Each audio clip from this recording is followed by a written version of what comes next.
Let's get right into it. Number 1. The existential mirror.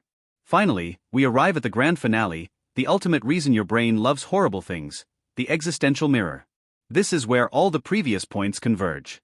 When you engage with the truly dark, the terrifying, the profoundly disturbing aspects of existence, you are, in essence, holding up a mirror to your own life, your own fears, and your own mortality.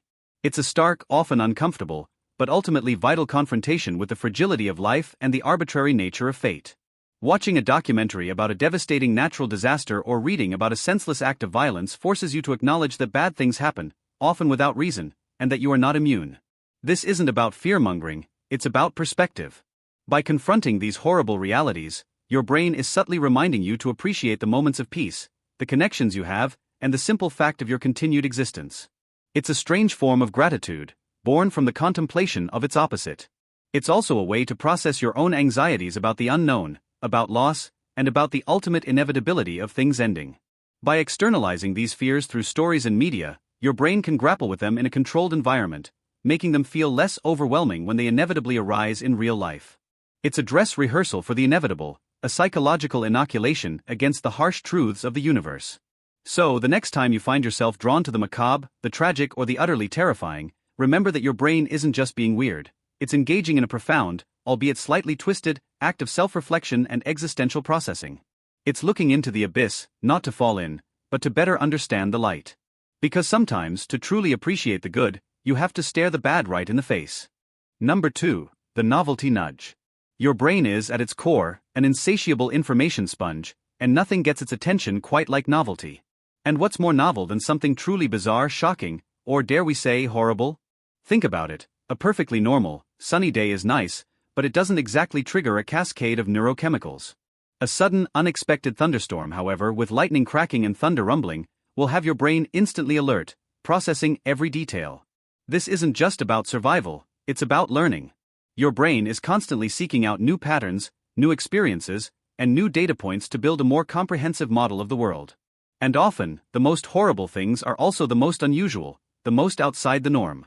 They present a challenge to your existing understanding, forcing your brain to adapt and expand its cognitive frameworks. It's like a mental puzzle, where the pieces are unsettling facts or disturbing scenarios. Your brain gets a little jolt of excitement, a novelty nudge, when it encounters something that defies expectation.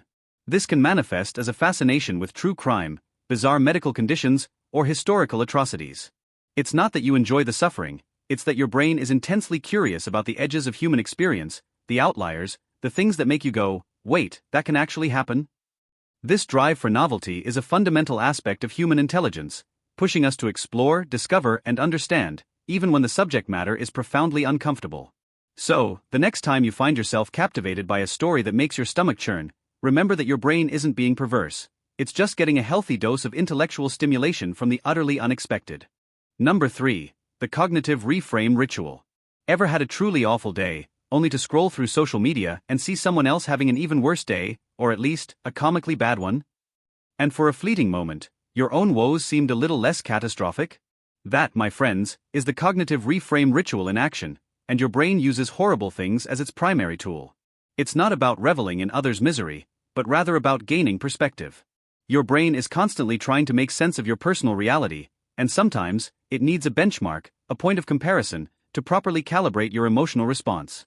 When you encounter stories of extreme hardship, loss, or bizarre misfortune, your brain performs a quick mental calculation. Okay, my coffee spilled, but at least I didn't accidentally glue my hand to my face like that guy on TikTok. This downward social comparison, while sometimes feeling a bit guilty, is a surprisingly effective coping mechanism. It allows your brain to reevaluate your own situation, often leading to a sense of gratitude or relief.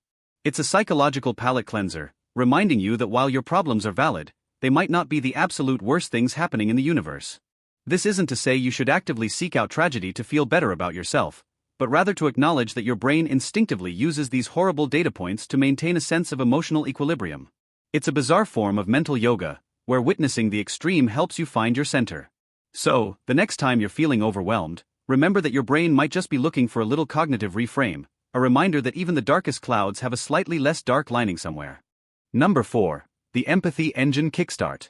Have you ever watched a particularly harrowing documentary or read a gut-wrenching news story and felt a profound sense of sadness, anger, or even a desperate urge to help? This isn't just your delicate sensibilities acting up, it's your brain's empathy engine kicking into high gear, and sometimes, it needs a jolt from the horrible to truly get going. While it might seem counterintuitive, engaging with stories of suffering, injustice, or tragedy can actually be a powerful way to cultivate empathy. Your brain, specifically areas like the anterior insula and the anterior cingulate cortex, lights up when you witness others' pain, even if it's mediated through a screen or a page. It's a form of emotional simulation, where your brain tries to understand and even feel what another person is experiencing. This isn't always pleasant, but it's crucial for social cohesion. By exposing yourself to the darker aspects of the human condition, you expand your understanding of the world and the diverse experiences within it. It challenges your assumptions, broadens your perspective, and can even inspire action. It's like your brain is saying, okay, this is what real suffering looks like. Now, what are we going to do about it? It's a reminder that beneath all the sarcasm and snark, your brain is fundamentally wired for connection and compassion. So, the next time you find yourself tearing up during a particularly bleak drama, don't dismiss it as weakness. It's just your empathy engine getting a much-needed tune-up, reminding you that even in a world full of horrible things, the capacity for understanding and kindness still burns bright. Number 5. The dopamine of disaster prep. Why do so many of us binge-watch documentaries about natural disasters, alien invasions, or global pandemics? It's not just about the spectacle, it's about the subtle, almost imperceptible hit of dopamine your brain gets from what we'll call the dopamine of disaster prep. Your brain, in its infinite wisdom, is a master of pattern recognition and problem-solving. When it encounters a simulated disaster scenario, it immediately shifts into a low-level, subconscious planning mode. Even if you're just passively watching a movie about a supervolcano erupting, a tiny, ancient part of your brain is running simulations. Where would I go? What supplies would I need? How would I protect my loved ones from that CGI lava flow? This mental exercise, this hypothetical strategizing, actually feels good. It taps into our innate drive for survival and preparedness. In a world where most of us don't face daily existential threats, these fictional catastrophes provide a safe outlet for our primal survival instincts. It's like a mental fire drill, but instead of actually evacuating, you're just mentally noting where the nearest emergency exit would be if a giant lizard attacked your city. The satisfaction comes from feeling like you're gaining knowledge, even if it's entirely theoretical, that might one day be useful.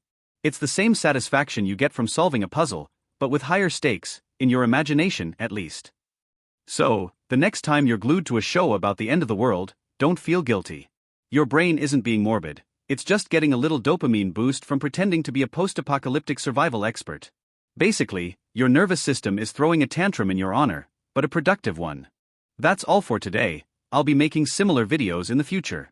Subscribe to see them.